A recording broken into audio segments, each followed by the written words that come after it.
ചില്ലുകുപ്പികൾക്കുള്ളിൽ അതിമനോഹരമായ ആരാധനാലയങ്ങളും കപ്പലുകളുടെയും മാതൃകകൾ ഒരുക്കി ശ്രദ്ധ നേടുകയാണ് ചാലക്കുടിയിലെ ഒരു കലാകാരൻ. ഒഴിവു സമയങ്ങളെ കലാസൃഷ്ടികളാക്കി മാറ്റുന്ന ഈ കലാകാരന്റെ ബോട്ടിൽ ആർട്ട് ഇന്ന് വിദേശ രാജ്യങ്ങളിലേക്കും എത്തിക്കഴിഞ്ഞു. ചാലക്കുടി കാരക്കുളത്തുനാട് സ്വദേശി ഓടപ്പറമ്പിൽ സുബ്രഹ്മണ്യൻ എന്ന 66-കാരനാണ് വ്യത്യസ്തമായ ബോട്ടിൽ ആർട്ടിലൂടെ ശ്രദ്ധേയനാകുന്നത്.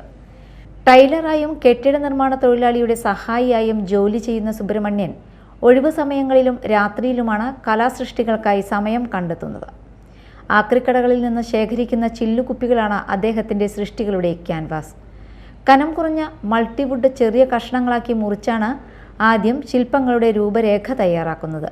തുടർന്ന് വർണ്ണക്കടലാസുകളും മറ്റ് അലങ്കാര വസ്തുക്കളും ഉപയോഗിച്ച് രൂപങ്ങൾ പൂർത്തിയാക്കി പ്രത്യേക സാങ്കേതിക വിദ്യയിലൂടെ കുപ്പിയുടെ ഉള്ളിൽ സ്ഥാപിക്കുന്നു. വിവിധ തരത്തിലുള്ള കപ്പലുകൾ, 18-ാം പടിക്ക് മുകളിലിരിക്കുന്ന അയ്യപ്പസ്വാമിയുടെ രൂപം, ക്രിസ്ത്യൻ പള്ളികൾ, മുസ്ലിം ആരാധനാലയങ്ങൾ തുടങ്ങി നിരവധി കലാസൃഷ്ടികളാണ് അദ്ദേഹത്തിൻ്റെ കരവിരുതിൽ ചില്ലുകുപ്പികൾക്കുള്ളിൽ ജന്മമെടുക്കുന്നത്. ഒരു ശില്പം പൂർത്തിയാക്കാൻ ഏകദേശം 4 ദിവസത്തോളം സമയമെടുക്കുമെന്ന് സുബ്രഹ്മണ്യൻ പറയുന്നു. ഒരു 37 വർഷമായി ഞാൻ ഈ ബോട്ടിൽ ആർട്ട് ചെയ്യണം. കുപ്പികൾ ഈ ആക്രി പറക്കുന്ന ആൾക്കാരുടെ അടുത്ത് ഓർഡർ ചെയ്തതിന് ശേഷമാണ് അവർ എടുത്ത് വെച്ചിട്ടുണ്ടാവും ഈ കുപ്പികളൊക്കെ എനിക്ക് വേണ്ടിയിട്ട്. അപ്പോൾ അത് എടുത്തുകൊണ്ടുവരും, പൈസ കൊടുത്ത് അത് മേടിച്ചു കൊണ്ടുവരും. അത് കുപ്പിക്കും കഴുകി ഉണക്കിയതിന് ശേഷമാണ് ഇതിൻ്റെ ഉള്ളിൽ പീസ് ഇറക്കണത്. അപ്പോൾ മരത്തിൻ്റെ പ്ലൈവുഡിൻ്റെ തേക്കിൻ്റെ മരം കമ്പില്ലാത്തത് അത് മേടിച്ചിട്ട് കൊണ്ടുവന്ന അരഞ്ചിൻ്റെ റീപ്പറുകൾ അങ്ങനെയൊക്കെ കൊണ്ടുവന്നിട്ട് ഇത് ഒട്ടിച്ചിട്ട് വേണം. ഒരേ പീസുകൾ ഒട്ടിച്ചിട്ടാണ് ഒരേ പലകൾ 5-6 പീസായിട്ടാണ് ഇതിൻ്റെ ഉള്ളിൽ കയറുന്നത്.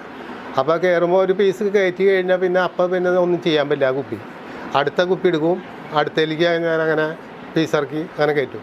അതിന് നമ്പറൊക്കെ ഇട്ട് വെച്ചിട്ട് ഇങ്ങനെ ഓരോന്നും ഇങ്ങനെ കയറ്റിക്കൊണ്ടിരിക്കുകയാണ്. അങ്ങനെ ഒരു പണി കഴിയുമ്പോൾ, ഒരു കുപ്പിയുടെ പണി കഴിയുമ്പോൾ 4-5 ദിവസമൊക്കെ പിടിക്കും ഒരു കുപ്പി കഴിയുമ്പോൾ.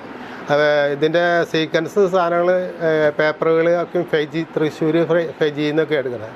അത് ചില കടകളിലൊക്കെ ഉണ്ടെങ്കിൽ അപ്പോൾ അവിടെ ഇല്ലാന്നുണ്ടെങ്കിൽ അടുത്ത കടയിൽ ഞാൻ പോയിട്ട് അവിടെ നിന്ന് എടുക്കും. എല്ലാ സാധനങ്ങളും അങ്ങനെ എടുക്കും. ഈ സീക്വൻസും അല്ലാത്ത സാധനങ്ങൾ ഫെയ്ക്കോള് അങ്ങനെ ഇത് വെച്ചിട്ടാണ്, ഫെയ്ക്കോൾ വെച്ചിട്ടാണ് ഒട്ടിക്കുന്നത്. അപ്പോൾ അങ്ങനെ ഒട്ടിച്ചിട്ടാണ് ഇത് ഉണ്ടാക്കുന്നത്. അപ്പോൾ പല ആൾക്കാരും ഇത് കണ്ടിട്ട് ഓർഡർ ചെയ്യുന്നുണ്ട്. കൈപുണ്യവും ക്ഷമയും ഒത്തുചേരുന്ന ഈ ബോട്ടിൽ ആർട്ടിന് കേരളത്തിന് പുറത്തും വിദേശ രാജ്യങ്ങളിൽ നിന്നുമടക്കം ആവശ്യക്കാർ ഏറെയാണെന്നതാണ് പ്രത്യേകത. Media time, Chalakudy.